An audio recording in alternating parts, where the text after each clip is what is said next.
certainement un bilan très mitigé. On espérait avoir des objectifs de réduction ambitieux de la part des pays industrialisés, un plafonnement des émissions planétaires de gaz à effet de serre vers l'horizon 2020, des engagements des pays émergents, la Chine, l'Inde, le Brésil.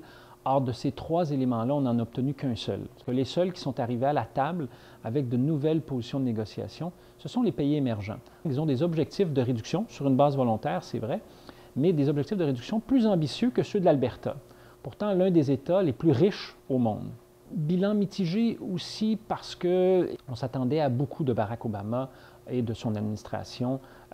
On s'attendait à ce que le président américain arrive à Copenhague et soit en mesure de dénouer les impasses, de par qui il est, de par ce qu'il représente, de par ce que son élection représentait aux États-Unis, Time for Change, ce vent de changement que M. Obama apportait avec lui, le prix Nobel de la paix.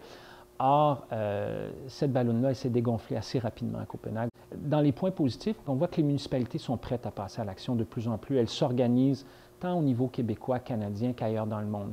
Les provinces, les États américains, les régions en Europe qui également se prennent en main et disent « nous sommes prêts à mettre l'épaule à la roue ». On a entendu le gouverneur de l'État de la Californie, qui a reçu un prix d'ailleurs à Copenhague, dire « écoutez, peut-être que le temps où on doit attendre après nos pays, ce temps-là est peut-être révolu.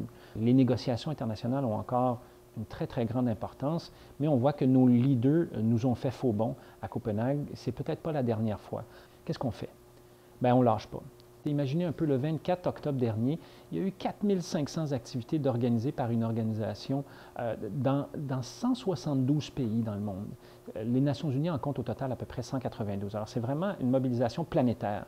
Les changements climatiques, c'est plus juste un truc d'écolo dans les pays riches. C'est devenu un enjeu de géopolitique planétaire. C'est devenu un enjeu pour tout le monde, qu'on soit au nord, au sud, à l'est ou à l'ouest. Et c'est ce qu'on va faire au cours de l'année 2010 et on souhaite sincèrement que vous soyez toujours avec nous.